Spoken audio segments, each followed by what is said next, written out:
é uma alegria muito grande estarmos aqui novamente com esse nosso projeto de entrevistas, né, de casais. E hoje a gente tem a honra de estar aqui com a gente, nossos amigos, os pastores Marco Aurélio, pastora Mônica.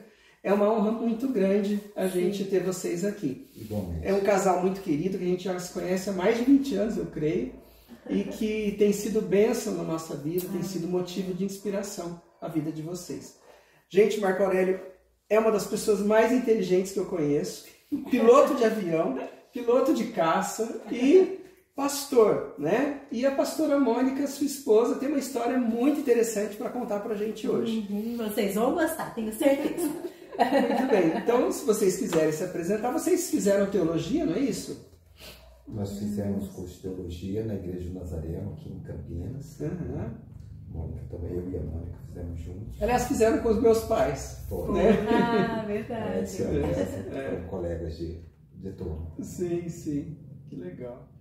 E conta pra gente, como é que foi que vocês se conheceram? Conta um pouquinho da história de vocês. A gente frequentava a mesma igreja. Sim. Né? Lá em Pirassununga. A Mônica era casada, né? Eu não, era solteira. Mas a gente frequentava a mesma igreja. Mesma igreja. E o meu ex-marido, ele foi instrutor de voo do Marco Aurélio. E foi assim um reboliço. Sabe quando Deus faz uma coisa nova? Pois Deus fez uma coisa nova com a gente. Uau! Conta pra gente, Mônica, peraí, o que aconteceu para o pessoal entender aí? Conta um pouquinho da história antes, então. Então, aprove ao Senhor levá-lo através de um acidente. Foi um acidente muito grave, mexeu com muito da Academia da Força Aérea. Então, o seu ex-marido era piloto e sofreu um acidente e faleceu. E faleceu, então foi enterrado lá no Rio Grande do Sul. Ele era gaúcho. E as meninas, minhas filhas, com ele, elas eram bem pequenas. E eu tinha, na época, 24 anos. E, assim, foi uma dependência total de Deus. Porque a partir do momento que eu quis perguntar para o Senhor, parece que o Espírito Santo... Olha, não é para perguntar, eu estou fazendo coisa nova. Foi exatamente esse versículo que veio no meu coração. Eis que faço coisa nova.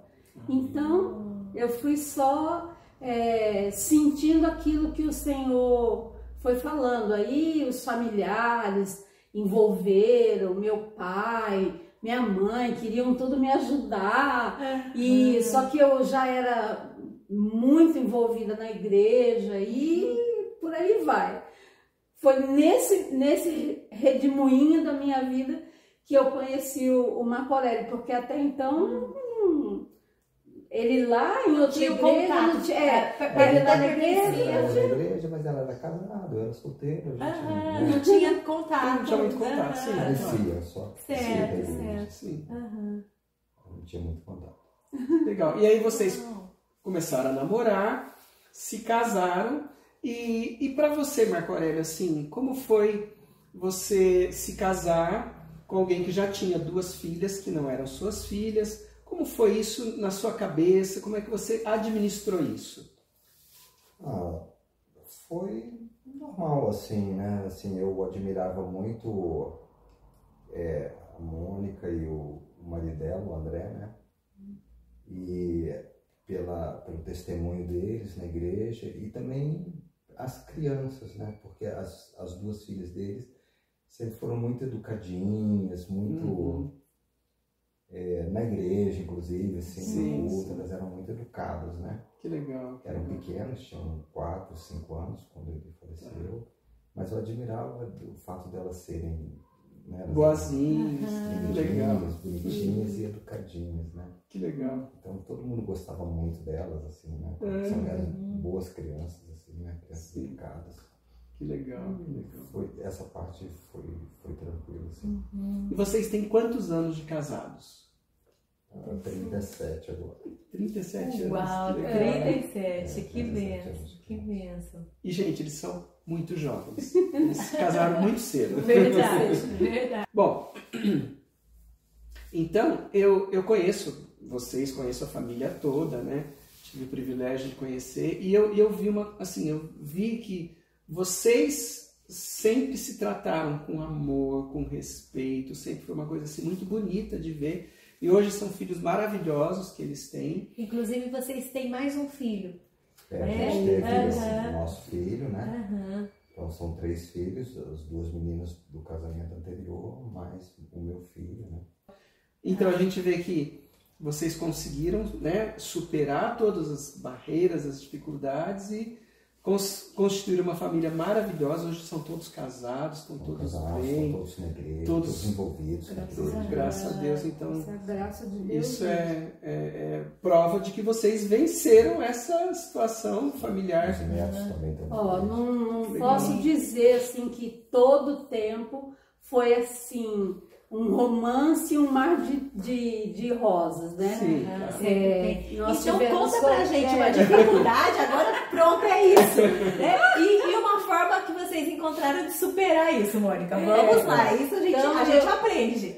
Com a minha experiência de ter sido casada, eu já avisei, olha, eu não sou uma boa dona de casa. Então, foi a primeira coisa. E o Marco Aurélio sempre gostou de coisas muito bem arrumadas e eu sempre com muita dificuldade de arrumar, de deixar tudo organizado. E quando eu tenho alguma coisa para fazer, principalmente na igreja, como o pessoal fala na gíria, eu vou de cabeça. E quantas vezes eu largava a casa e ia para a igreja, ou ia para o seminário, ou a gente estudava, então cuidava de alguma coisa. Então, nesse sentido, foi um conflito muito grande para a gente, muito mesmo. E administrar também a questão dos parentes, né? Uns aceitaram, outros não. E administrar esse reboliço de emoções foi muito difícil. Muito difícil mesmo. Outra coisa assim que foi muito difícil é que ele estava estudando e as crianças estavam crescendo e entrando praticamente na adolescência e a gente não parava num lugar. Isso moldou o nosso caráter como família. Vocês tinham que se mudar devido ao trabalho. Mudava a igreja, mudava os irmãos. Não que a gente quisesse mudar a igreja, mas foi acontecendo. A gente chegava num lugar, a igreja que nós estávamos frequentando estava com algum problema sério. Aí a gente orava, não era aquele lugar. Por causa de trabalho. Por causa de trabalho. Aconteceu isso também com os meus pais. Não é uma coisa boa. Não é uma coisa. Tem algumas vantagens, mas eu vejo assim, se a gente olhar, a gente não cria raízes, amizades, igreja. Então, esse ponto se tornou também um conflito muito grande, muito difícil de administrar. Ele, por exemplo, depois ele saiu do militar, do ambiente militar, foi para o ambiente comercial, ele foi piloto da VASP, antiga VASP, e foi outro reboliço também. Então, algumas coisas da fase do crescimento das crianças ele não via. Por conta do trabalho, aí acabava ficando ausente. A vida de piloto assim é bem difícil, né? Porque cada hora tá num lugar. Você tá muito fora de casa, né? Porque assim, você sai para trabalhar para viajar, né? Então você fica pouco tempo em casa, né? Sim. Então mais tarde eu acabei mudando de profissão, assim, fazer uma escolha entre a família e a profissão, né? Apesar de que era a minha profissão. Mas eu acabei saindo da aviação por causa da família, que eu queria ver meus filhos crescerem. Assim, né? Que interessante isso, Marco, que interessante. E assim, e foi da aviação para algo bem diferente. Bem diferente. Houve uma demissão em massa de pilotos, né? uma das crises da VASP, e eu estava nesse meio. Todo mundo que voava um determinado tipo de avião foi demitido, independente do tempo de casa. E eu estava nessa relação, né? Então, a maioria dos colegas, em menos de um ano, tinham voltado para a companhia ou ido para outra companhia. E eu decidi assim, não, então eu não vou tentar mais voltar nem para a VASP, nem para outra companhia, eu vou mudar de rumo, né? E eu comecei a estudar para fazer concurso para a Receita Federal.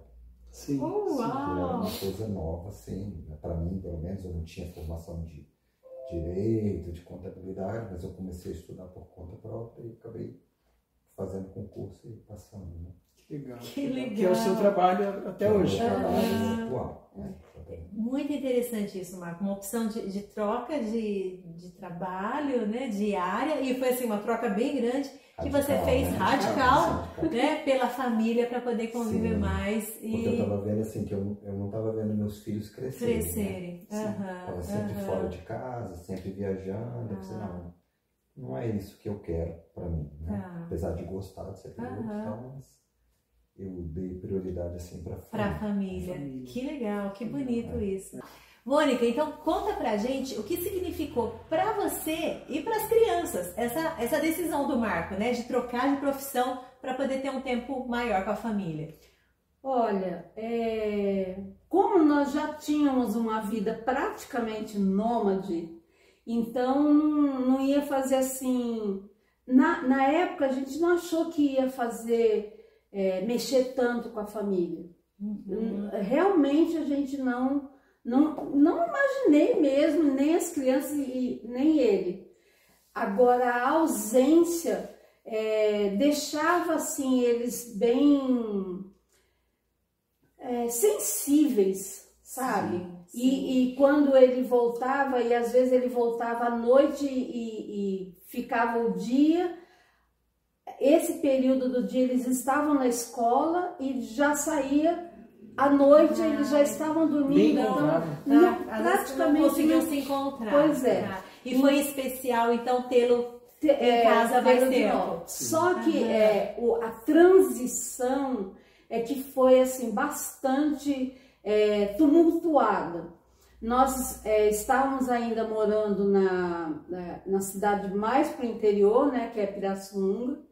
Ele fez a prova, nós estávamos morando numa casa que meu pai deixou para o meu irmão e para mim, e ele então seguiu, foi para o primeiro concurso que ele prestou foi para Goiânia, para o estado de Goiás, na verdade, e a gente ficava assim, às vezes dias, muito mais do que a aviação. Então, porque ela não está contando todas as partes, né? Porque assim, eu fiz concurso para a Receita, mas o concurso enrolou na justiça. Só que como eu tinha sido demitido, eu estava fazendo qualquer concurso que aparecesse. Sim. Então, quando saiu o concurso da Receita, saiu um concurso para o estado de Goiás. Então eu fiz os dois, passei nos dois. Só que da Receita não chamou porque ficou enrolado na justiça. Então, como lá em Goiás chamou, a gente acabou indo para Goiás. Então, eu fiquei 4 anos lá em Goiás. E lá eu também trabalhava assim, eu tinha uma rotina meio, era de escala. Desgastante. Então, eu passava assim 5 dias trabalhando direto e folgava 10 dias. Então, era bom porque assim, eu tinha essa folga de 10 dias, mas eu chegava bastante cansado em casa, né? Sim. Até a gente aproveitou essa época para trabalhar na missão Asas de Socorro, lá em Anápolis, como voluntários, né? Aí 4 anos depois a Receita acabou chamando. E aí foi quando a gente veio para Campinas. Quando eu assumi na Receita, a gente veio para Campinas, aí a gente começou a ter uma vida mais normal, assim. Mais estável. Trabalhando de segunda a sexta, no horário de comercial. Aí foi quando a gente começou a ter uma vida mais normal. Uau. E aí foi bem nessa época que as meninas, principalmente, elas a gente vai mudar de novo, vai mudar de novo. Eles já eram adolescentes, minha filha era pré-adolescente, ela já era adolescente, foi quando a gente chegou aqui em Campinas. Aqui em Campinas. Aí O que facilitou, nós moramos a primeira vez, foi ali na Rua Sacramento, pertinho da Igreja do Nazareno. Sim. O Ministério de Adolescentes estava bem forte, sob a liderança do pastor Geraldo Nunes, e as mulheres estavam com uma liderança excelente também, que é a pastora Vânia Nunes também, e nós começamos a nos envolver como família. A gente entrou no seminário, foi quando eu conheci a Anésia e o Edson, e a nossa turma era muito grande, tinha uns 25 alunos. Legal. E claro que toda aquela parte teológica de tantas outras denominações começou a se acertar, sabe, no meu coração. Foi muito interessante. E nisso também eu conheci vocês, porque eu estava iniciando um problema nos dentes e eu conheci vocês, porque a Nezinha sempre foi um amorzinho. Ela, não, você precisa conhecer o meu filho. e foi assim uma parceria, né, com a Rema Clínica total, né, Lima, Maraísa, tal ponto de ver, vocês viram os casamentos dos nossos filhos e nós vimos as meninas nascerem. E então, nessa questão assim, eu creio que Deus tratou. Toda a caminhada, todas as partes, tudo que nós passamos, Deus tratou. Embora mudar assim seja bem difícil, né? Você ficar mudando muito, mas, por exemplo, a Tabita, que é a nossa segunda filha, ela acabou se casando com um rapaz que era missionário, né? E ela já serviu na Argentina, já serviu no Equador, serviram nos Estados Unidos, mudaram para a Argentina, mudaram para o Equador, voltaram. Quer dizer, mas ela também já estava acostumada. A ficar mudando. Estava acostumada. Ele é do México, não é? Ele é mexicano. Olha, que legal. Até isso Deus usou para... Pois é. Deus usa todas as coisas. É verdade. Que legal, que legal. E agora a gente gostaria que vocês olhassem para a câmera, olhassem para esses casais que estão ouvindo, né? E dessem, trouxessem cada um de vocês uma mensagem para esses casais agora. Com 37 anos de casado, assim, a gente já teve muitas dificuldades, muitas crises, né? Até do casamento e tudo, né?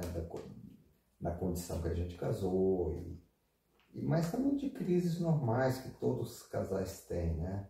Crise de diferença de temperamento, crise de diferença de criação muito diferente, tudo isso dificulta o relacionamento, né? Mas eu creio, lógico, a gente está com 37 anos de casado, eu falei, poxa, mas qual é o segredo? Assim, eu acho que não tem um segredo, né? Mas eu acho que para que a gente possa superar, eu aconselho muito casais, né? E eu digo assim, olha, a única coisa que pode sustentar um casamento são os votos. Quando as pessoas fazem os votos na igreja, elas estão ali preocupadas com cerimônia, com janta, com jantar, com não sei o quê. Mas você empenhou a sua palavra, que você ia amar alguém, aquela pessoa, na felicidade ou na tristeza, né? Na saúde, na doença, na riqueza, na pobreza. E o fato de você honrar o voto, a promessa que você fez, é a única coisa que pode fazer um casal continuar casado para a vida toda.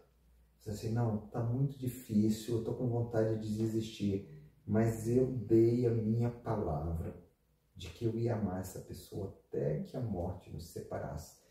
E a gente não desistir, né? Porque assim, a gente vai passar pelas crises. Se você desistir, seu casamento vai acabar, mas se você não desistir, Deus vai honrar. Deus vai dar graça de alguma forma, né? E à medida que o tempo passa, tudo vai se ajeitar, tudo vai de uma forma graciosa da parte de Deus, de uma forma bondosa da parte de Deus, as coisas vão se acertar. Então houve épocas em que eu falava assim, não, eu não aguento mais, eu quero desistir, mas eu não desisti, porque eu dei minha palavra que eu ia amar até que a morte nos separasse, né? Então eu continuei por causa da aliança que a gente tinha, por causa dos votos. E Deus é um Deus de aliança, Deus honra a nossa aliança, né? E quando a gente continua em frente a despeito de tudo, e Deus vai honrar aquela atitude, Deus de alguma forma ele vai fazer um milagre, ele vai dar um escape, ele vai dar uma graça. E se nós continuarmos, o Senhor vai fazer isso dar certo, né? Os casais precisam não desistir, não desistir, né? Eles precisam continuar dando o próximo passo, precisam continuar seguindo, mesmo que pareça impossível, mesmo que pareça difícil, mas a fé é isso, é você seguir em frente quando parece impossível, você acreditar que apesar do impossível, Deus vai fazer alguma coisa, Deus vai dar vitória, Deus vai fazer você chegar até o final. Então essa é a palavra que eu gostaria de dar, que na verdade é a minha experiência pessoal também. Amém. Que eu gostaria de falar principalmente com as esposas, um ponto nevrálgico da nossa sociedade, que é a submissão. Eu fui insubmissa por muito tempo. Eu sou muito extrovertida, sou muito dinâmica, sou muito rápida, não tenho quase tempo para raciocinar, faço muitas coisas de ímpeto e sempre, quase sempre eu quebro a cara. Às vezes dá certo, Deus honra. E para dar certo, a mulher ela tem que ser submissa. Agora a submissão não é aquilo que eu achava e que muitas pessoas acham, que é você tá falando sim senhor toda hora. Mulher, vai fazer uma comida para mim? Sim senhor toda hora. Não, a submissão é você estar debaixo da mesma missão que o seu marido. Então tudo que ele tem para fazer de missão, você está apoiando, você está ajudando, você está ajudando e auxiliando e apoiando que ele cumpra a missão dele. E essa missão do casal e da família tem que ser a glória de Deus. Então, se você não está glorificando a Deus com a sua reclamação, com a sua insubmissão, pede perdão, é uma soma matemática espiritual. Pede perdão para o marido e começa de novo. Eu comecei muitas vezes. Não vou falar para você que eu sou a santa, não sou. Talvez eu tenha muitas lições para aprender nessa área, mas a submissão é algo que Deus honra. Ele quer. Outra coisa é a reclamação. Deus nos quer alegres e contentes. E quem reclama não é alegre nem é contente. Então, essa alegria vem do Senhor. Então, se você está com dificuldade com seu marido, é esse marido que Deus te deu. Foi eu que escolhi. Não, Deus providenciou de você estar com esse marido. Então, louve ao Senhor e glorifique ao Senhor através da sua submissão ao marido. É isso que eu tenho para dizer. Amém. Gente, muito obrigado por vocês terem dado esse tempo aqui com a gente. Muito bom. Deus abençoe a vida de vocês, o ministério de vocês. Eles têm uma igreja ali em São José dos Campos. Que Deus possa prosperar muito a vida de vocês. Obrigado por estarem aqui com a gente. Amém. Viu? Muito vocês bom. são muito queridos para nós. Sim. Deus abençoe. Amém.